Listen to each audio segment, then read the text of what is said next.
வணக்கம்.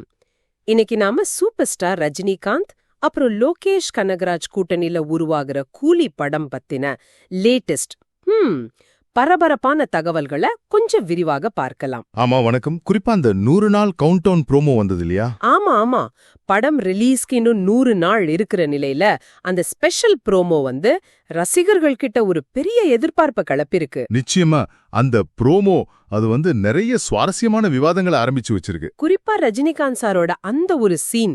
கரெக்ட், அதுதான் ஹைலைட். அத பத்தி கண்டிப்பா பேசுவோம். அந்த ப்ரோமோல சத்யராஜ், அப்புறம் ஷௌபின் ஷாஹிர், உபேந்திரா, நாகார்ஜுனா இவங்க எல்லாரோட பின்னாடி தோற்றம் காட்டினாங்க. அனிருத் மியூசிக் வேற லெவல்.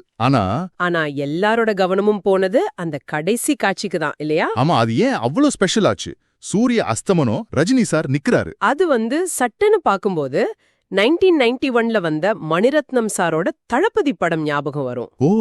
அந்த சந்தோஷ் சிவன் ஒளிப்பதிவு பண்ண ஃபேமஸ் ஷாட் மாதிரி. அதேதான். கிட்டத்தட்ட 34 வருஷம் கழிச்சு லோகேஷ் கனகராஜ் அதை ஒரு ட்ரிபியூட் மாதிரி பண்ணிருக்கிறது ரசிகர்களுக்கு பெரிய சர்ப்ரைஸ். அதுவும் ஒரு சந்தோஷம். சோஷியல் மீடியால பயங்கரமா பேசினாங்களே. ஆமா, #கூலி இன் 100 days பயங்கர ட்ரெண்டிங். லோகேஷ்க்கு நிறைய பேர் நன்றி சொல்லியிருந்தாங்க. இது வெறும் ரசிகர்களுக்கான ஒரு விஷயமா, இல்ல அந்த காட்சி மூலமா கதை பத்தி ஏதாவது சொல்றாங்களா? தேவா கேரக்டருக்கும் தளபதி சூர்யாவுக்கும் ஏதாவது கனெக்ஷன்? அது நல்ல கேள்வி. இருக்கலாம். ஒருவேளை தேவா பாத்திரத்தோட ஒரு தனிமை, இல்ல அவரோட கேரக்டரோட ஒரு ஆழம் அதை காட்டுறதுக்காக இருக்கலாம்.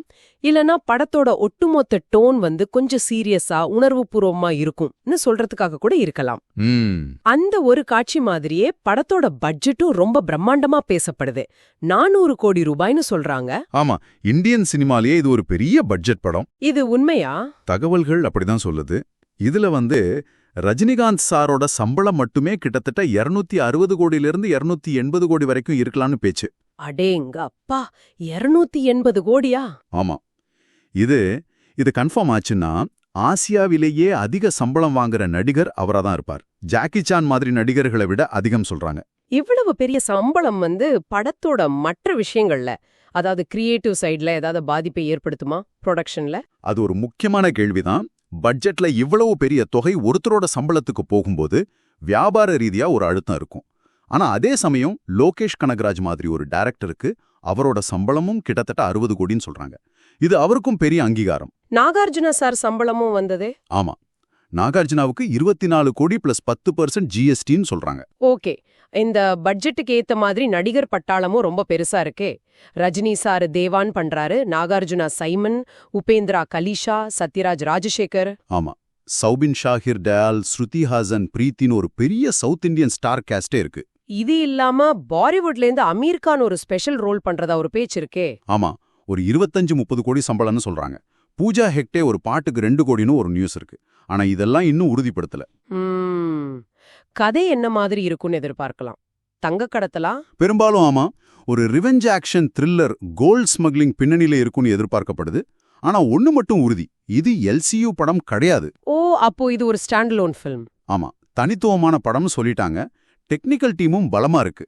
Anirudh music, Girish Gangadharan cinematography, Philomin Raj editing. சரி, படம் ரிலீஸ் தேதி ஆகஸ்ட் 14, 2025.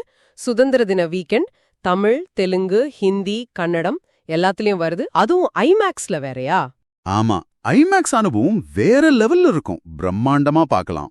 ஆனா அதே தேதியில ஹிருத்திக் ரோஷன், ஜூனியர் என்டிஆர் நடிக்கிற வார் 2 வருதே. பெரிய போட்டியா இருக்குமே. போட்டி கண்டிப்பா பயங்கரமா இருக்கும், அதுல சந்தேகமே இல்ல. ஆனா கூலி படத்துக்கான எதிர்பார்ப்பும் சும்மா இல்ல. படத்தோட டிஜிட்டல் ரைட்ஸ அமேசான் பிரைம் கிட்டத்தட்ட 120 கோடிக்கு வாங்கிட்டதா சொல்றாங்க. ஓஹோ, அது பெரிய தொகை. அது மட்டும் இல்ல, நடிகர் சுந்தீப் கிஷன் இருக்காரு இல்லையா, அவரு படத்தோட முதல் 45 நிமிஷம் பார்த்துட்டு படம் கண்டிப்பா 1000 கோடியை வசூல் பண்ணும்னு சொல்லிருக்காரு. 1000 கோடியா? முதல் 45 நிமிஷத்தை வச்சு சொல்றது கொஞ்சம் ஜாஸ்தி இல்லையா? வார் 2 போட்டியெல்லாம் தாண்டி. உண்மைதான், பாக்ஸ் ஆபீஸ் கணிக்கிறது கஷ்டம். ஆனாலும் ரஜினி லோகேஷ் முதல் தடவையா சேர்றது, இந்த ஸ்டார் காஸ்ட், கதை, இப்ப இந்த தளபதி ரெஃபரன்ஸ், இதெல்லாம் படத்துக்கு பெரிய பிளஸ். நடுல அப்டேட்ஸ் வரலேன்னு ஒரு சின்ன வருத்தம் ரசிகர்கள்ட்ட இருந்தது. ஆமா, கொஞ்சம் சலசலப்பு இருந்தது. ஆனா இந்த 100 நாள் ப்ரோமோ வந்ததும் அந்த ஃபீல் போய் மறுபடியும் எதிர்பார்ப்பு எகிரிடுச்சு. ஆக மொத்தத்துல பார்க்கும்போது கூலி வெறும் ஒரு படம் கிடையாது, அது ஒரு பெரிய சினிமா ஈவெண்ட் மாதிரி பார்க்கப்படுது. சொன்ன மாதிரி ரஜினி லோகேஷ் காம்போ, பெரிய budget, star cast, gold smuggling கதை, அனிருத் மியூசிக், அந்த தளபதி கிளிம்ஸ், இப்படி பல விஷயங்கள் படத்தை சுத்தி ஒரு பெரிய ஹைப்பை ஏத்தி இருக்கு. படம் வர்றதுக்கு இன்னும் 100 நாள் தான். அதுக்குள்ள இன்னும் நிறைய அப்டேட்ஸ் வரும்னு நம்பலாம். இப்போ உங்ககிட்ட ஒரு கேள்வி கேக்குறேன், நீங்க யோசிச்சு பாருங்க. இவ்ளோ அம்சங்கள் இருந்தாலும் கூலி படத்துல எந்த ஒரு விஷயம் உங்களை ரொம்ப அதிகமா அட்ராக்ட் பண்ணுது? எதை நீங்க ரொம்ப எதிர்பார்க்கறீங்க? இந்த விரிவான அலசலை கேட்டவங்க எல்லாருக்கும் நன்றி.